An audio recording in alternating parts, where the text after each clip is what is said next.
Kasi kung lahat kaalyado po yung ipapasok nila sa survey, Magic 12, masyadong mahalata ng mga mamamayang Filipino na binibilog lang nila yung ating isipan. Di ba?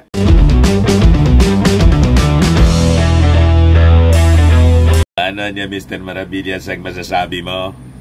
Top notch na naman niya si Digong sa survey ng Publicos Asia. Normal po.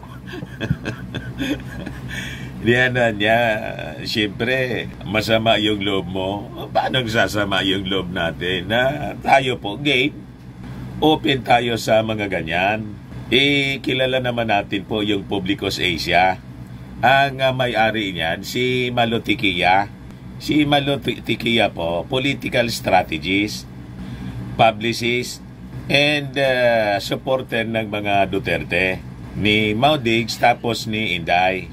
So, siyempre, as supporter, gagawa sila ng mga activities, mga kababayan, tulad ng mga survey, para kung sino yung manok nila, mga kababayan sa eleksyon, in this case, sa 2025 election, yun po ang ipopromote nila. Di ba? Hindi man tayo dyan, hindi man sumasama yung loob natin. Gawan din kayo ng kung ano-ano mga strategy ninyo para bilogin yung bilogin para i-promote pala sa mga tao yung kung sino yung gusto ninyo. Di ba? Demokrasya po tayo. At si Malo Tiquia, siyempre as political strategist, publicist, naghanap buhay man lang po si Malo. Naintindihan natin na yung tao naghahanap buhay din po. Di niya, Mr. Maravillas, ang tingin mo, pinunduan. Usually, itong mga survey po, siyempre, may nagpapasurvey.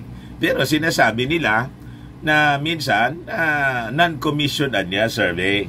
Siyempre, yun mga strategy po na hindi sinasabi na may nag-commission sa kanila para yung mga tao po di magduda.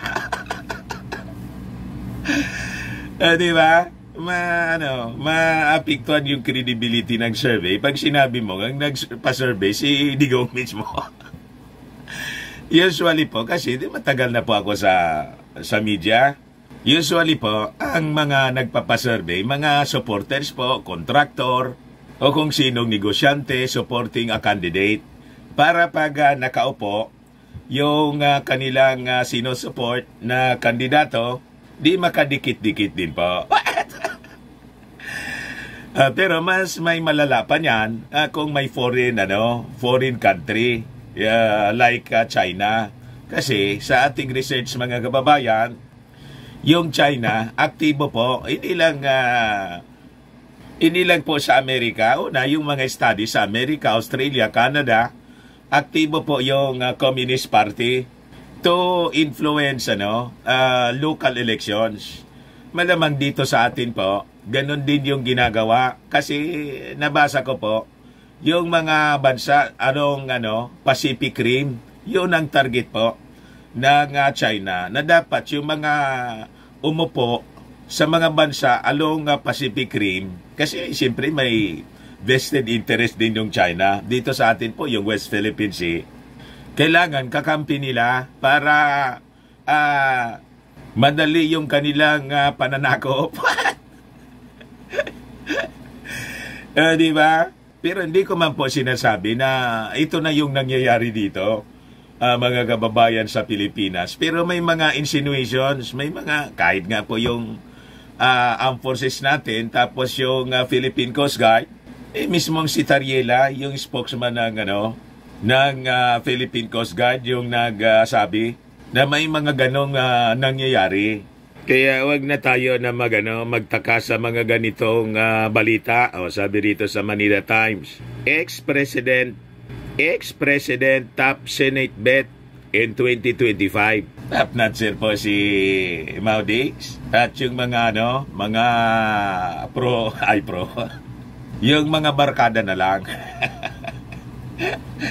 ng China, na mga politiko po, Yun ang laging litaw po sa mga pasurvey ni Malo Tikla. Ano nga yun? Tikiya. Ewan niya talaga, Mr. Maravillas. Tikla man sa akin. Si Tikla po pala, yung komedyante yon na bayot. Si Super Tikla. But before ko mga kababayan ibigay sa inyo yung full story, click subscribe muna dito sa ating YouTube channel and hit the notification bell para lagi po kayong updated sa mga kaganapan dito sa ating bansa. Like and share na rin po ninyo ng ating video at huwag na rin po ninyo na skip yung ating mga commercial ads para tuloy-tuloy lang ang pag-unlad ng bagong Pilipinas. Sa mga naghahanap po ng malinis and spacious fitness gym, bumisita lang po kayo sa aming Colossal Fitness Gym. We also offer grab car rental with our brand new 2023 model ng Toyota Innova.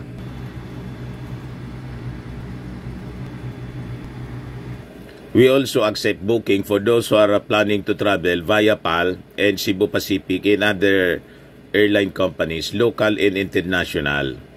And bills payment for Meralco bills, PLDT, etc. Ang Colossal Fitness Gym is located at 3rd floor, Security Bangap Building, Landco Business Park, Legazpi City, Albay. For inquiries, look for Chilon Maravillas, contact number 0966-802-0949.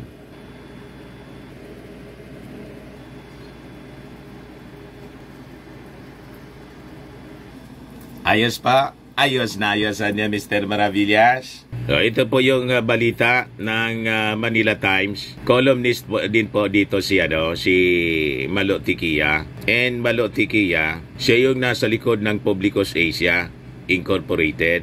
At si Malo ay supporter po ng mga Duterte. Kaya, normal po ito.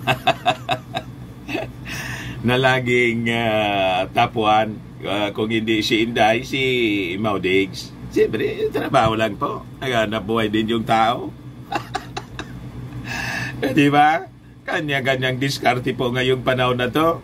Mahirap yung panahon eh. Sabi rito, the polling firm said its pahayag and of year voting disposition survey showed that the former president got the vote of 48% of the respondents and an impressive trust rating of 59%. Laging landslide po. Talaga niya, Mr. Maravillas, napaaga yung politika, napaaga yung pagbibilog sa isipan ng mga botante. Ayos lang po yung ganito para masaya. Ito rin po yung basis ng mga komentary ng mga DDS vloggers. Tawang-tawa sila. Tuwang-tuwa silang niloloko nila yung kanilang mga sarili. Ito pa. Tapos sumunod po si Dr. Willie Ong. 43% yung nakuha daw. Tapos si Erwin Tolpo, pangatlo, 44%. Then yung mga re-electionist na Senator Bungo, si Amy Marcos, 38%. Ronald Bato, 36%. Si Tito Sen, 33%. Si Isko, 31%. Ping Lacson, 31% daw. Si Lenlen, nakapasok si Lenlen, 27%. Para hindi naman po makahalata. Kailangan may iba-ibang mga pangalan po galing sa iba-ibang mga political parties. Kasi kung lahat kaalyado po yung ipapasok nila sa survey, Magic 12, masyadong mahalata ng mga mamamayang Pilipino na binibilog lang nila yung ating isipan. Di ba? Di pahayag and pahayag 2023 end survey, end of the year survey daw, ginawa ng Publicos Asia from November 28 to December 4. Non-commission daw. At kumuha sila ng 1,500 respondents randomly drawn from the market research panel of over 200,000 Filipinos, maintained by Singapore Office of Pure Spectrum. Kumbinsido kayo? Maniwala man na niya, Mr. Maravillas, sa kanila. Ayan natin sila na magbulahan, mga kababayan. Sabi ko nga kanina, naghanap buhay lang. Pero ano yun, Mr. Maravillas, na yung China, may mga pangingialam sa politics ng mga neighboring countries. And even America and Australia, pati Canada. Yun ang based sa study po. So, ito yung balita, mga kababayan noon pa, based sa study from the Council on Foreign Relations. China growing attempts to influence US politics. Hindi lang US politics, kundi yung mga bansa all throughout the world, especially yung Pacific Rim countries. Kasama tayo doon sa Pacific Rim countries. Kaya nga po, member tayo ng APEC. Dito sa expose, mga kababayan, ng Council on Foreign Relations, maintindihan ninyo kung ano yung ginagawang activities ng China para i-influence yung mga bansa sa pamamagitan ng pangingialam sa mga local politicians. At malamang pati tayo dito, kasama tayo dito mga kababayan, lalo't may impluensya, may interest sila dito sa West Philippine Sea. Kaya siyempre, ang gusto nila na laging manalo po yung kanilang mga kakampi. So, with this, pag maintindihan natin yung kwentong ito, mga kababayan, you will understand also kung bakit yung mga pro-Chinese pro-Chinese politicos dito sa ating bansa laging angat sa survey. Sabi rito, at a time when US-China relations are at the worst in decades, Beijing is ramping up efforts to influence US politics, media and society. Media and society. Wag na po kayo magtaka sa collabs ng Chinese television po. Chinese owned TV with SMNI. Kasama po siya sa agenda eh. At yung mga taga-SMNI, mga kababayan, all praises palagi sa mga pro-China politicians. At yung pinopromote po, yung alam na ninyo. Sabi rito, China continuing as a pattern of influence operation. It began earlier in the century in the Pacific Rim, seeking to shift narratives in its favor and promote pro-Beijing politicians, or sometimes just sow chaos in falsehoods. Kaya yung sinabi po ni Senator J.B. Ejercito, tugma dito po na ang sabi niya last week, yung destabilization po na umuugong dito sa ating bansa, malamang may hand yung China. Gusto tayong pagsabungin po. So chaos in falsehood. Gamit po yung mga fake news. Kaya tama yung inimbestiga mga kababayan, yung mga fake news peddlers. At yung kanilang platform po, kailangang isara talaga. Tama? Kasi malamang infected na po ng mga insekto. Sasabi dyan, although Beijing's heightened efforts in the United States are relatively new, it has spent years developing strategies to influence politics and elections throughout the Pacific Rim. In Australia, Beijing-linked donors directly paid prominent politicians to attempt to shape Australian foreign policy more favorably toward China. There in New Zealand, Taiwan, and parts of Southeast Asia, yung Southeast Asia po, parte yan yung Pilipinas. China supported pro-Beijing business people in taking control of much of the local Chinese language media. Yan ang ginagawa nila, kaya wag na kayong magtaka kung pati doon sa Pandesal Forum. Yung agenda ng China, yun ang pinopromote doon mga kababayan. At wag na kayong magtaka kung bakit dumami yung mga influencers. Karamihan po mga DDS vloggers promoting pro-Chinese interest po. Naging mouthpiece na po. Ang dami po, mga kababayan. Nagkalat sa social media. Di kasama pala niya sila Mr. Maravilla sa sindikato. Malamang po, nakasama sila sa sindikato. Sabi diyan, Australian officials have voiced worries about similar attempts at political penetration. In February, Australia's security agency reported foiled and reportedly foiled an effort by someone using an offshore account to transfer funds to Australian candidates who supported the interest of foreign government. An influential Labour Party Senator, Kimberly Kitching, alleged that the perpetrator was Chow Chak-Wing, a Chinese-Australian billionaire who reportedly has close ties to Beijing.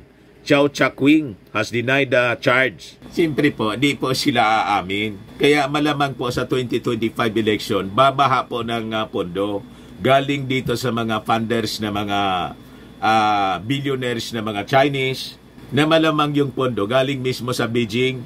Kaya ingat-ingat po tayo sa mga politiko ngayon. Siyempre, kailangan nila ng pondo para gastusin po during our midterm election, lalo na po sa 2028 presidential election.